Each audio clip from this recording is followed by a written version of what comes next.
जब मूसल से बांधे गए तो यमला अर्जुन का भी उद्धार किया। यमला अर्जुन कुबेर के पुत्र थे, इनका पूर्व जन्म में नाम था मणिग्रीव। और यमला अर्जुन कौन थे? बेरी के पेड़ थे। बाबा नंद के आंगन में होने का इनको श्राप था कि जड़ बनोगे और उद्धार कृष्ण के चरण लगने से होगा। तो ये सुखिया मालन को भगवान ने दर्शन नहीं दिया, तो उसने भगवान बाबा नंद के भवन की परिक्रमा करके उनने भी आनंद लिया। और अब वृंदावन लीला का आरंभ होने जा रहा है। ब्रह्मा जी का मोह भंग कर दिया, धेनुकासुर का उद्धार किया, और जिसका हेम था उसका भगवान ने घमंड दूर किया। इंद्र का घमंड दूर करने आज भगवान गोवर्धन लीला बताने जा रहे हैं। वही कथा आज प्रारंभ होने जा रही है। तो हमारे पारिक अगरबत्ती जला लें, दो आरती करके भाई रख दें। तो भगवान की लीला अद्भुत है। भगवान की लीला ने सभी को आनंद दिया है, और जिसने घमंड किया है उसका अहम दूर कर दिया है। सुखदेव जी महाराज राजा परीक्षित को वही कथा श्रवण करा करके सदगति प्रदान की। 7 दिन में ऐसा कोई ग्रंथ नहीं है कि 7 दिन में मुक्ति प्रदान कर दे। केवल भागवत ऐसा ग्रंथ है कि 7 दिन में ही मुक्ति प्रदान कर देता है। अब भगवान ने गोपियों के साथ रास किया, तो ये गोपियों का जो पंच भौतिक शरीर था वो तो भगवान ने नष्ट कर दिया, और शुद्ध जो पिता और पुत्र का स्नेह होता है ऐसा स्नेह किया। और वेणु गीत नाद ब्रह्म की उपासना, नाद में नाम का लय होता है, बिना नाद ब्रह्म नहीं हो पाता। गोपियां कितनी भी तन में हो गई, और वन में वेणु गीत सुन करके सभी पशु पक्षियों को भी आनंद मिला। और ये रास लीला 6 महीना तक चली, अगहन से बैसाख तक चली। ये 5 अध्याय में वर्णन है इसका, 5 अध्याय बताते हैं। तो भागवत में लिखा है ये 5 अध्याय में केवल रास लीला का वर्णन है। और ईश्वर तो रोज रोज बंसी बजाकर जीवों को अपनी ओर आकर्षित करते हैं, किंतु ये जीव सुनता ही नहीं है, भगवान के पास जाना नहीं चाहता।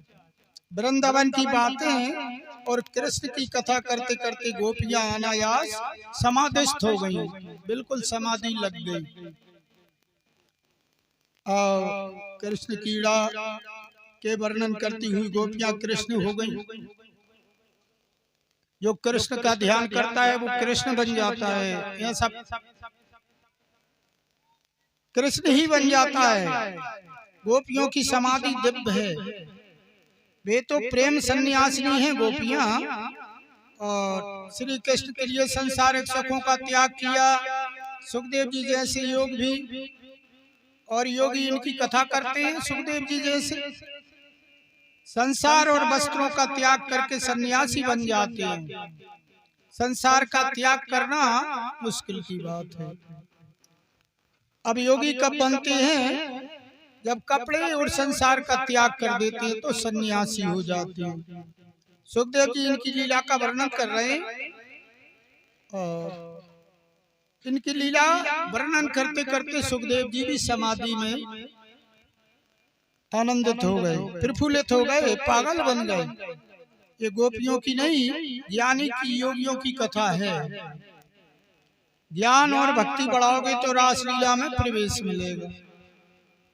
ज्ञान भक्ति बढ़ाने से किया, ब्रजवासी गोवर्धन पर्वत पर गए और 1 आध महीने छुट्टी लेकर सभी लोग जाते हैं। वृंदावन में भक्ति पैदा होती है, भक्त भूमि है। वृंदावन की भक्त भूमि है, भारत की कर्म भूमि है, और देशों की भोग भूमि है। ये भारत में कर्म प्रधान है, और जब जब भगवान का अवतार होता है तो भारत में ही होता है, किसी दूसरे देश में नहीं होता। जहाँ मर्यादा होती है वहाँ भगवान का अवतार होता है, और जहाँ मर्यादा नहीं होती वहाँ भगवान जाते नहीं है।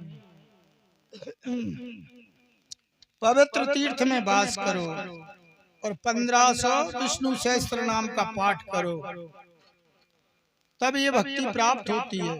प्रतिदिन 1500 विष्णु सहस्त्र नाम का जाप किया जाए वृंदावन में जाकर। ये पवित्र तीर्थ है वृंदावन, वहाँ भक्ति उत्पन्न होती है, भक्त भूमि है वृंदावन की। तो रासलीला भागवत का फल है। रासलीला में पुरुष और नारी का मिलन नहीं, ईश्वर और जीव का मिलन है। ईश्वर से मिलना, जीव का मिलना, ये रास है। और सभी इंद्रियों से भक्ति रस का पान करता हुआ जो जीव अपना तत्व भूल जाता है, जब भगवान से मिल पाता है। गोपियां तो ये भी भूल गई कि हम स्त्री हैं कि पुरुष। तो भगवान मिले, ज्ञान मार्ग के अनुसार अज्ञान के कारण उसे भेद का आभास हो जाता है। एक बार गोप बालकों को भूख लगी, पास में ब्राह्मण लोग यज्ञ कर रहे थे। कन्हैया ने कही ऐसा करो, तुम वहां जाकर के और ब्राह्मणों से कुछ भोजन के लिए ले आओ, नाश्ता पानी। तो ग्वाल बाल जो अपने सखा थे उनको भेज दिया, वहां मांगने गए। तो ब्राह्मणों ने कह दिया अभी हमारे भगवान को भोग नहीं लगा, तुमको कहां से दे। अब ये पता नहीं है कि भगवान मांग रहे हैं। बेचारे वापस आ गए ग्वाल बाल। कन्हैया से आकर बोले, कन्हैया उनने तो मना कर दिया। मना कर दिया। कन्हैया ने कहा ऐसा करो, इनके घर चले जाओ और घर जाकर कहना कि कन्हैया गाय चरा रहा है और उसने कुछ खाने के लिए मंगाया है, बस इतना कहना। जब ब्राह्मणों के घर पहुंचे, ग्वाल बालों ने पूछा और उनके मकान पर जाकर कहा कि कन्हैया और गाय चरा रहे हैं, कुछ खाने के लिए मंगाया है, उन्होंने नाश्ता पानी दे दो। तो ब्राह्मण पतियों ने पूछा कि कन्हैया हैं कहाँ? बोले हम बता देंगे। तो ब्राह्मण पत्नी 56 प्रकार के भोजन बनाकर थाली सजाकर स्वयं कन्हैया के लिए भोजन प्रसादी लेकर पहुंची। कन्हैया ने और गोप बालकों ने सबने भोजन किया। उसी दिन से कह दिया कि जब तक यज्ञ में पत्नी नहीं आएगी, जब तक यज्ञ सफल नहीं होगा। ब्राह्मण अकेले कर रहे थे, फिर पत्नियां आने लगी कि जब तक पत्नी नहीं आएगी, जब तक यज्ञ पूरा नहीं होगा। तो उन पर भी कृपा करी। भगवान सब पर आनंद करते हैं। और नंद बाबा सभी तैयारी करने लगे कि इंद्र की पूजा होती है दीपावली पर। तो भोजन पकवान बनने लगे पूरे ब्रज में। कन्हैया ने पूछा, बाबा ये आज कौन सा त्योहार है जो आप इतनी तैयारी कर रहे हो? 56 प्रकार के भोजन बन रहे हैं।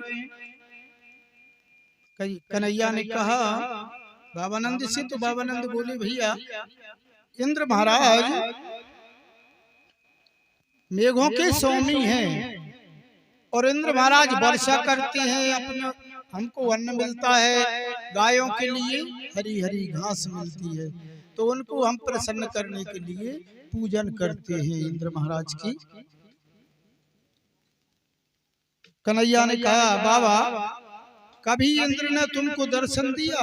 इतने साल आपको पूजा करते हो गए, कभी इंद्र ने दर्शन दिया?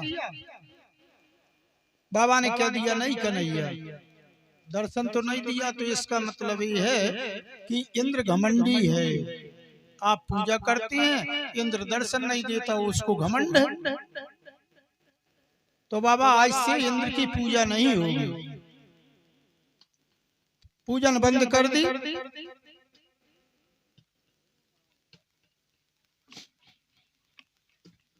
तो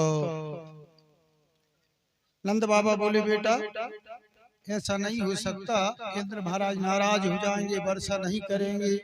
तो कन्हैया बोला तुम चिंता मत करो, मेरा गिरिराज महाराज इंद्र का भी इंद्र है, सब आनंद करेगा। तो ये मेरा गोवर्धन इंद्र का भी इंद्र है, चारों दिशाओं को देव है, पूरब में जगन्नाथ, दक्षिण में रामेश्वर, पश्चिम में द्वारकानाथ, उत्तर में बद्रीनाथ और बीच में मध्य में बैठा है मेरा गोवर्धन नाथ, ये बैठा है, सबके बीच में है। बाबा चिंता मत करो, सबकी मनोकामना पूरी करने वाला देव है गोवर्धन नाथ, सबका स्वामी है, बीच में है ना। तो आज बाबा उनकी ही पूजा होगी, गोवर्धन नाथ की, इंद्र की पूजा नहीं। पूजा बंद कर दी। अब तो गोवर्धन नाथ को पूजने की तैयारी होने लगी। सब ब्रजवासियों के यहाँ मेवा पकवान 56 प्रकार के भोजन बने। और अब बाबा ने कहा कन्हैया गोवर्धन नाथ की पूजा हमने कभी करी नहीं है और हम जानते ही नहीं है। कन्हैया बोला बाबा मैं सब जानता हूँ, पूजा मैं ही करवाऊंगा। तो एक रूप से तो भगवान गिरिराज में प्रवेश कर गए और एक रूप से पूजा। तो गोवर्धन पूजा का मतलब क्या है कि पूजा करने वाला और कराने वाला जब एक हो जाता है जब ही गोवर्धन पूजा होती है। पूजा करने वाला ना कराने वाला।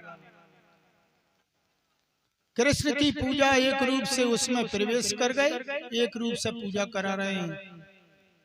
तो पूजना पूजक जब एक हो जाते हैं तभी गोवर्धन लीला होती है।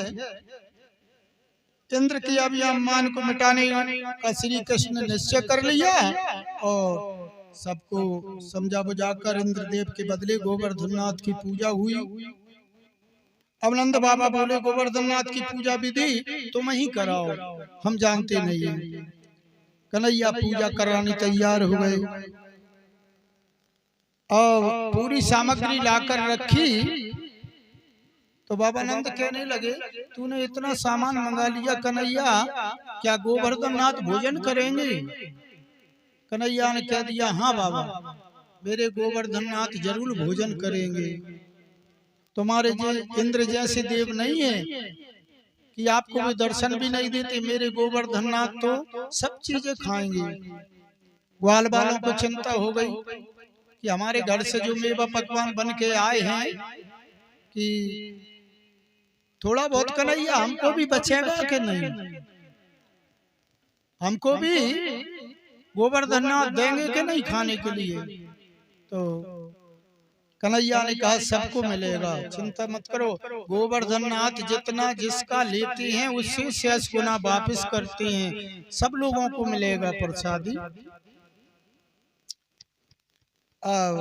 गोवर्धन नाथ तो बड़ा दयालु है। कन्हैया बोले हम चिंता नहीं करेंगे। कन्हैया प्रार्थना करने लगे हे गोवर्धन नाथ मेरे मित्र आपके अभिषेक में थक हार गए, अब कैसे करें अभिषेक तुम्हारा?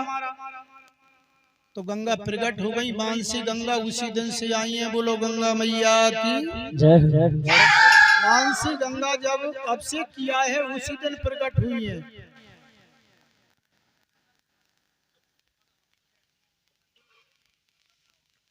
तो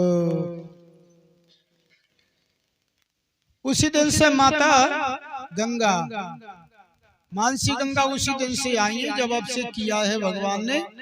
गंगा जी आ गई, सभी ग्वाल बाल प्रसन्न हो गए। कन्हैया अब तो खूब अच्छी तरह से अभिषेक करेंगे, कितना जल लगेगा। भगवान के 3 रूप हैं, आध्यात्मिक, आधिदैविक और आदि भौतिक, ये भगवान के रूप हैं।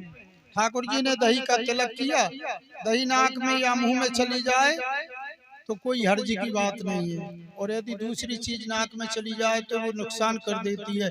इसलिए भगवान का अभिषेक काय से किया जाता है? दही से। ब्रजवासी सभी आनंदित हो गए। अब ठाकुर का चावलों से अभिवादन किया तो उनने मना कर दिया, चावलों से अभिवादन मत करो, आप तो ऐसा करो दही से करो, चावल से नहीं, या तो मोतियों से करो। अगर मोतियों से तुम भगवान की पूजा करोगे तो मोतियों से घर भर देंगे, जो जैसा अर्पण करेगा वैसा ही मिलेगा। सुखिया नाम की जो मालिन थी वो प्रतिदिन आती थी और कन्हैया उसको देख करके बुढ़